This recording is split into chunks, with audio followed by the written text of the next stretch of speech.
everyone that's tuning in. Welcome to the Dream is in Your Hands Educational Youth Conference, dropping jewels on the next generation. My name is Amira Lawson, aka Mira B, and I will be speaking with Jina Law from Raleigh, North Carolina about getting ready to slay in the beauty industry. Jina has worked with many clients such as ESPN, IBM, Tyler Perry's House of Pain, just to name a few. And she's also collaborated with Big Daddy Kane, Flo Rida, Cardi B, Kareem Biggs Burke, and many, many more. Jina, welcome to the conference. Thank you so much. It's a pleasure to be here. Absolutely. It's a pleasure to speak with you. You are looking stunning. Okay. I must compliment your outfit. Yes. Now, as I said before, you've worked with some top names in the industry, such as Big Daddy Kane, Flo Rida, Cardi B, and more. Can you tell us what that experience was like to work with those celebrities in your career? Oh, it was amazing. I picked up a lot of gems from each of them. All of them are so natural, such natural people, such wisdom. Their personalities, especially Cardi's, is amazing. Like, she gives you so much energy. The energy you guys see on TV is like really times her. That. Yeah, it's really her. It's amazing. Okay. Quick question. Why can your appearance be a deal breaker when going in for an interview or a meeting? As we can see now, appearance is a big thing for you with this stunning outfit that you have going. So yeah, can you let us know that? Appearance is always, something that's gonna, remain very, what's the word I'm looking for? Important, very important, because like that's a person's first impression, right? Yeah. It's almost like an elevator pitch. So the first thing I see is what you're wearing, what you look like, and that's going to tell me a lot about yourself, how you carry yourself before you even open your mouth. It speaks volume, so it's very important, especially on an interview, because you want to make the best impression possible. Wow. Yeah, that's something that I probably needed to hear. My mom would tell me, like, she tells me all the time about my appearance. So it was really nice to hear that from you in the No, seriously, it's so important. Is there a time where you feel like your appearance didn't get to speak for yourself in a way that you would have wanted it to? Have you always been making sure like the appearance is key? So I've always tried to make sure my appearance has been key, but like any other woman, right? I have times I have to be transparent because I want every young lady out there to know that it's not just them, right?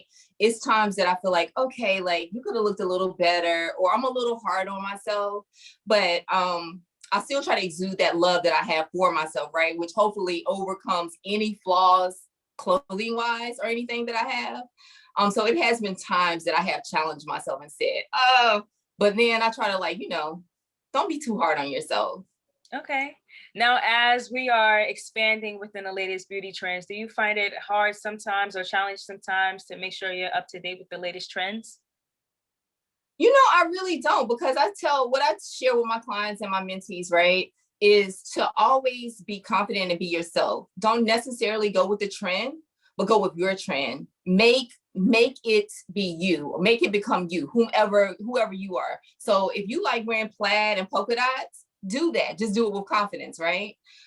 So that's kind of how I teach my mentees and how I kind of carry my clients. If they come to me for some styling questions or personal shopping or whatever, I try to tell them, like, always be true to you, because if you wear the trend of what today's society says trend and you're not feeling comfortable or confident in that, then it's going to reflect, right? Wow. So always be true to who you are as a person. Absolutely. I love that. I love to hear that.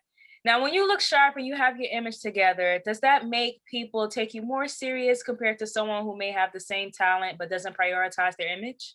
Most definitely. It's even going to make you feel better, right? Yeah. Because you feel different when you're in like a nice dress or suit and some heels than you do if you come in some joggers and some sneaks. You know what I'm saying? It's a whole different confidence that you're going to bring. And energy is everything, right? So the energy that you exude is what people are going to pick up on, and it's going to be reciprocated.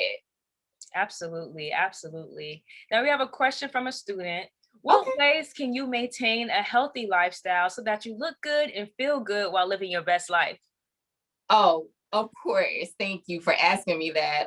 Definitely for me, prayer is first and foremost. Like, I think you definitely have to connect with a higher power. I believe in, for me, it's definitely God, right? I believe that meditation is important. Mm-hmm. Taking the time off for yourself. Self-care is the best care in the world. Plenty of sleep, which I don't get, but plenty of rest, water, and exercise is top of the line, you know? So those things will allow you to be able to function at your highest level. Yes. Now you spoke a little bit about self-care. Can you let us know what your daily self-care routine would include, or weekly self-care routine, however often it is? So I would say let's go with weekly, right? Okay. Weekly, I definitely pray. I definitely try to get as much exercise in as I can. I drink tons of water. I eat a lot of raw vegetables. I'm a pescatarian, not yet a vegan, but a pescatarian. I definitely get facials. You know, I believe in that. So ladies and guys, take care of yourself. Like, pamper yourself. Yeah. You know, I get facials, I get massages, and this is like at least once or twice a month. Okay. I make sure I do that. I go for like quiet walks or jogs. I rejuvenate at the ocean as often as possible. Anything that I can to reconnect with nature, you know, and connect with myself, because that's important. And I do this probably weekly. Well, not the facials and stuff, but definitely the, you know, the other things. Yeah, but that's amazing to even incorporate into your schedule. A lot of the times we forget to keep up with things like that, you know, to keep ourselves feeling rejuvenated and things like that. Would you say that keeping up with the self-care routine, I guess better, makes your performance a little better, you know, like we were talking about earlier? Definitely. I would say though, you know, the easiest way to keep up with that, answering the young lady's question, is discipline. And if you read, I read a lot, most successful people have a definite plan or schedule every day, right? And they follow by it regardless of what's going on. And you have to, like, if I say I'm getting up at 5, I need to get up at 5. If I'm saying I'm praying at 6, I need to do that. And I try to follow that every day. And every day I am in prayer at 6 o'clock. You know what I'm saying? 6 a.m. regardless of what's going on. Mm-hmm. And that's just important, because you will find in life that if you're disciplined about one thing, it helps you to be disciplined about other things that come along as, you know, as you grow your business, or, you know, you grow in life, period. Can you give us tips on how we can discipline ourselves? It starts in the mind, man. Like, It really does. You have to say to yourself, you know, do I really want to be successful? What type of adult do I want to be? Or what type of person do I want to be? How do I want to be? How do I want to be looked upon to other people? Do I want to leave a legacy? You know, just different questions that you ask yourself, right? And then you ask yourself, okay, how do I plan to execute this? How can I actually do this? And then you write those down too. And then as you write those down, you start to check them off. And then that will help you become more disciplined. I believe in a vision board. I believe in a plan of execution, because you can all day long dream about doing something, right? Whether it's discipline or growing up to be a doctor. But if you don't have a plan of execution, it's just a dream, right? Yeah.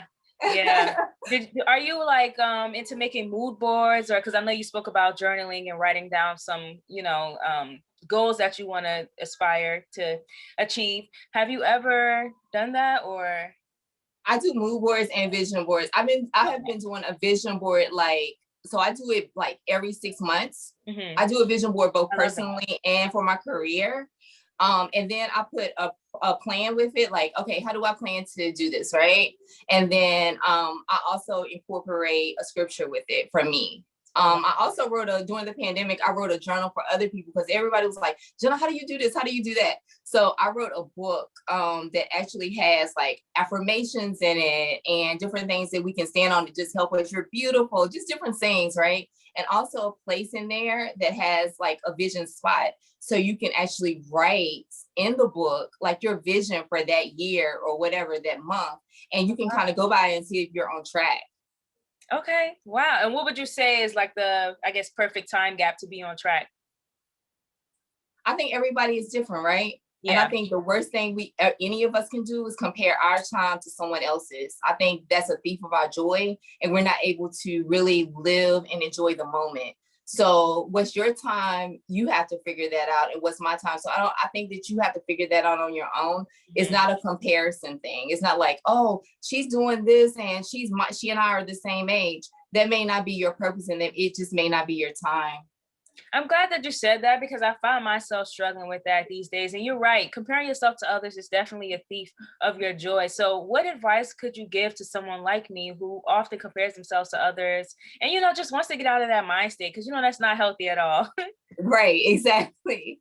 I would say to you, just number one, know that you're beautiful, you're intelligent, and that everything happens in God's time, and to trust his timing, right? To trust timing and trust that when it's your time to do whatever, you're never too late and never too early. It's always on time.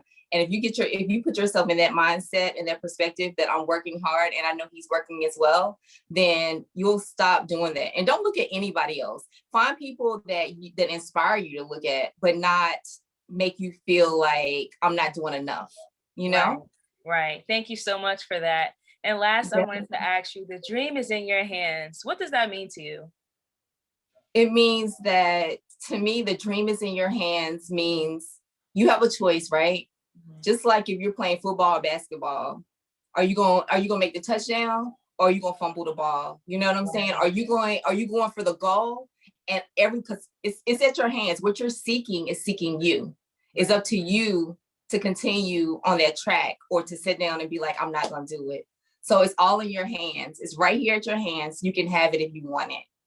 Yes, I love that so much. Thank you so much for sharing your insight with us today, Jenna. Can you let us know your socials so that we can keep up with you? Definitely. Is Jina Law on everything. Instagram, that's JINALAW. That's Instagram, LinkedIn. I'm not on Facebook that much, but it is Facebook as well. Twitter, every platform is Jina Law. Okay. All Definitely. right. Thank you again for joining us today. My name is Amira Lawson. You guys can follow me on Instagram at BRITTLE.XO. And make sure you follow us on LinkedIn and Instagram at Create the Dream Co. and use the hashtag Dream Conference 2021. Stay tuned for the next segment. Jenna, thank you again for meeting with us today. Thank you. You're beautiful. Thank you God so bless much. all your It means a endeavors. lot. Definitely.